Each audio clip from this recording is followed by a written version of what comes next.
In the early 1920s, Alexander Gurevich in Russia was experimentally exploring the idea that all life emits and is embedded in a morphogenic field. At one point, he took 2 onions out of the ground, careful to preserve their root tips, because the root tip has the highest rate of mitosis. The cells are dividing fastest at the tip. He pointed the tip of one root at the middle section of a second root. The cells in that middle section of the second root then started to divide much faster. He further experimented with blocking the effect and found that if he put a barrier between the two, he could stop the effect if the barrier blocked ultraviolet wavelengths of light. Here was the first modern experiment showing that living cells emit light, and that this light can directly change the behavior of other cells. Today, you can verify that your eyes emit light by purchasing a Hamamatsu photomultiplier and going into a completely dark room and pointing the photomultiplier at your eye. Living systems emit light, from ultraviolet to very low frequency radio waves. Different tissues emit different wavelengths at different times and at varying intensities. Why is this not more obvious? Well, I would argue that it is, since we've all noticed the light in someone's eyes, or have said things like, "She has a glow about her," or "You were simply radiant." If we would all trust our own experience more, then science could progress much faster. The amount of light given off by creatures varies quite a bit, from a few photons per second to tens of thousands or hundreds of thousands per second. That places the intensity in the range of walking in a dense forest at night when things are really dark, but somehow plenty of nocturnal animals do just fine. What is this bio-light doing? Here are a few examples. Over the winter, a seed will not emit any light. As the rain falls and the temperatures rise, in the quiet darkness of the soil, the seeds start emitting light, green light, up to 10,000 photons per second. Another example, put someone in a dark room, shave off a bit of the hair on the scalp and place a photodetector against the area of the visual cortex. Take a baseline reading. Ask the person to imagine a bright light. The photon count will immediately shoot up. Your brain gives off more light when you imagine light. The light emissions from the entire human body were recorded periodically over the course of a year. The entire body brightens in the summer and is darkest in the winter. Within a single day, the body brightens as the sun goes to its zenith, then the body gradually dims as the day moves to night. The light emitted from the center of the body stays the most constant, while the hands and the head show the most variation. The colors emitted are centered around green, but go to blue and yellow.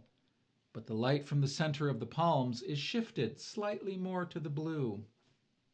Our blood is constantly emitting light. Blood that had a higher immune response, in this case carrying more neutrophils, had a measurably higher photon count.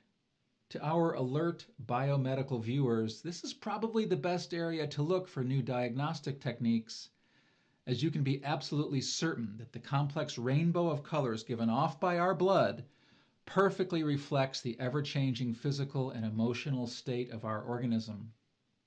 Diving into individual cells, biophotons travel from mitochondria through microtubules.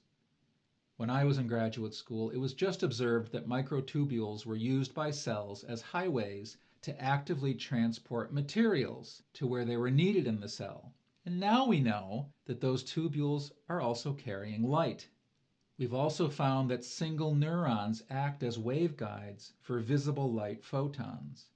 Neurons not only behave as electrical wires, but also act like fiber optic cables. Light and electricity are really two sides of the same coin, so we probably should have seen that one coming. In the old picture, any light present in biological systems was just the random thermal energies. And yes, there's plenty of that. But now we see that specific biological processes are initiated by specific frequencies of light, which are emitted at specific times and places. The biology of light is just as regulated as the biology of molecules. We're down to the final two experiments. My runner-up favorite is based upon the fact that when you are in bright light, your brain emits more photons. Take two people, place them in the same room, along with an antenna which emits a weak oscillating magnetic field. Person 1 then stays in the room while person 2 goes to a second room, which is completely dark. Shine a bright light on the first person. The second person's brain will immediately emit more biophotons. This only worked if the two people first shared the experience of being in the same oscillating magnetic field. I read this paper over 6 months ago, and I'm still wondering what it means. Before looking at my favorite experiment, let's discuss things a little. Life emits light. In some cases, we see the light is doing specific work, such as initiating mitosis. If humans were nocturnal creatures, this would all be obvious, as the luminosities are roughly that of a forest on a moonless night. We have light shooting out of our eyes. The ground below us is radiant with the ultraviolet light of root mitosis. For those with a classical bent, you might be saying, Plato was right once again. Plato said that in human vision, light goes out from our eyes and blends with the light coming from objects, and the combination results in what we see. Now we have proof that our eyes emit light. To a physicist, this was always an obvious possibility, since all receivers are also transmitters. A radio antenna can send a signal or receive the same signal. It has to work both ways. The rhodopsin molecules in the retinal cells can absorb visible light. Therefore, they must also be able to emit the same visible light. Why might the light coming from our eyes blend with the light coming in? To answer this, we can look at how the ears work. Decades ago, it was found that our ears emit sound. This was shelved as an interesting oddity until someone wondered if there might not be some purpose to it. They found that the ears emit sound for the purpose of actively producing signal canceling and signal enhancement. Ever wonder how it is in a crowded room you are capable of focusing in on one conversation, even someone else's conversation several feet away? It's the same principle as the noise-canceling headphones, but several light years more advanced, as your auditory system somehow knows where is the voice you want to hear. How far away is it? How long does it take for the sound to travel the distance between your two ears? And then in real time, as the sounds in the room keep changing, your eardrums emit a sound signal that will reduce everything else and enhance the particular voice you want to hear. The same is happening with your vision. I've not found the research yet, but it will come along soon enough. How is the biology of light different from the biology we learned in school? 100 years ago, people did not much think of biology as a chemical process. Yet everyone listening to this lecture was educated inside the biochemistry paradigm. We were taught that biology is only a chemical process. What do we mean by biochemistry? Take the example of a cell needing to build out some new bits of its machinery, such as a new ribosome. Ribosomes are the primary machinery that cells use to build all the other proteins the cell needs. This requires raw material, enzymes, and an energy source. Imagine the new ribosome is almost completed, and just a final bit needs to be attached. The final required bit of protein is there, hanging around. The precise enzyme needed for just this final attachment also happens to be there. And the ATP molecule is also hanging around. And then they all come together. Energy is released from the ATP molecule, travels through the enzyme, and the final bit of ribosome is added. Biochemistry is great because biochemists have worked out all the players in this construction story and 1,000 others. and have measured the amount of energy needed in each case. Now let's retell the story, adding light and electricity. What do we mean by energy is released from the ATP? Electron orbits are broken, rearranged. This is a change in electric currents. This change in electric currents emits light, just as the radio antenna emits light as the electric current is changed. This bit of light emitted by the ATP travels through the optical conductor called enzyme and is used to rearrange electric currents on the almost finished ribosome. Think arc welding. These changes would look like sparks and rippling rainbows if we had the eyes to see it. You cannot have chemical changes without light. When electric currents change, light is produced. When light is absorbed, electric currents change. Light and electric currents are two sides of the same coin. They are the energy and the matter corresponding to each other. To better understand organic life, we need to see it as a hierarchy of worlds within worlds. A piece of light is not the same as a molecule. A molecule is not the same as a cell. A cell is not the same as a human body. These are all worlds of vastly different sizes and properties, yet all these worlds interpenetrate one another and influence each other. We could not have organic life without cells, or without chemicals, or without light and electricity, nor could cells live without ecosystems and the whole earth and the sun. This hierarchy holds together because all the levels communicate and exchange energy and information. Starting with the onion, let's step our way down the ladder. An onion is living. Inside the living onion, the root is growing. Inside the growing root, cells are dividing. Inside the dividing cells, loads of chemical changes are happening. In those chemical changes are electric currents, and from those changing electric currents, ultraviolet light is emitted. When this ultraviolet light is absorbed by a second root, this initiates the whole process in reverse, causing rapidly changing electric currents needed for rapid chemical rearrangements, needed for rapid cell division, and the root of the second onion begins to grow. Root cells are both transmitters and receivers of everything roots are capable of doing. In general, if there's a problem at any one level, it affects all the levels. If something goes wrong with a molecular process in my cells, I experience that as ill health. The molecular world makes itself known to a person.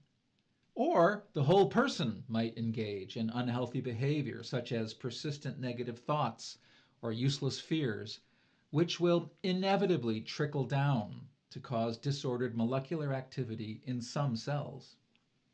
With this picture of interconnection up and down the ladder, we now widen our view and look further up the scale. If a large number of people are engaged in unhealthy activity, this must work its way up to cause ill health in whatever larger groupings exist, be they families or countries or even all life on Earth taken all together. Going the other way, if we can imagine it, if there were something gone wrong at a planetary level, then this must find its way down to humanity. Not necessarily to make each person sick, but certainly cause changing trends of illness that appear and disappear across the globe. Our ladder now stretches from the entire Earth down to individual photons. And we are ready for my number one favorite experiment involving the biophotons of DNA. The lab of Luc Montagnier was studying radio frequencies emitted by DNA. In the last of a series of truly boggling experiments, they placed a string of DNA into a vial of water and stimulated the vial with various radio frequencies. Then filter out the DNA. This leaves just water, but the water is now emitting radio frequencies, which it somehow got from the DNA. Place an antenna around the vial of water and send that signal to a second lab several miles away. In this other lab, you have a second test tube that contains water and all the individual building blocks of DNA. broadcast our signal into the second vial. In a few hours, the original DNA strand will be constructed in the second vial. Sounds like magic, and I guess it is, but it is also experimental data. Water can hold the radio frequency signal, which can be used to rebuild the DNA sequence from raw materials. I would hope that entire new research labs will be set up to further explore these results. Luc Montagnier has many admirers and many enemies, as often happens with people who achieve a great deal in life. Shortly before his death last year, he had the distinction of being canceled for daring to point out some obvious problems with a novel medical treatment that was being rolled out around the world. Hence, it is possible that anything connected with him will be erased from future history. What frequencies worked best in this experiment?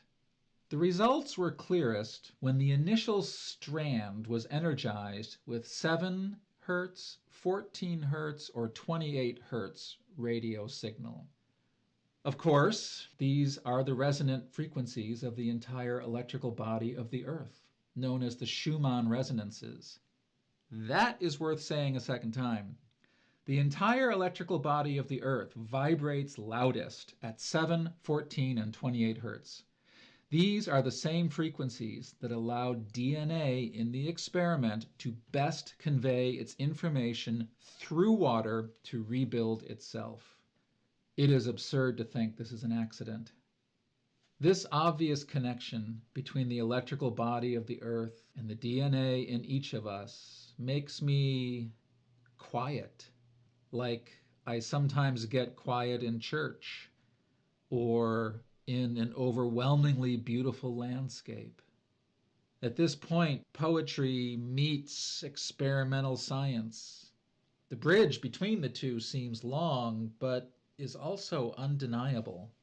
Antennas work both ways. The entire electrical body of the Earth is both the sender and the receiver of all the vibrations in all the DNA, in all the living creatures, over all the eons that have unfolded within her. Inside you are 1 trillion antennae that are both the senders and receivers of all the love and wisdom contained in the long body of our Mother Earth. This would be enough, but we're not done yet. In simple physics, the length of an antenna is comparable to the size of the wave it absorbs and emits. The AM radio antenna on your car is 1/4 the size of the AM radio waves that are being sent out from the radio stations. Since we have already verified experimentally that our DNA is an antenna that both absorbs and emits, we might ask, what is the length of our DNA, and is there any station broadcasting that wavelength? The DNA in one of your cells unrolls to roughly your own height. That's a notable connection. An organism the size of a person needs an antenna roughly its own size to adequately send and receive all the information required for an entire life from conception to death. But what about the combined length of all the DNA in all your cells? That combined length is the size of our entire solar system.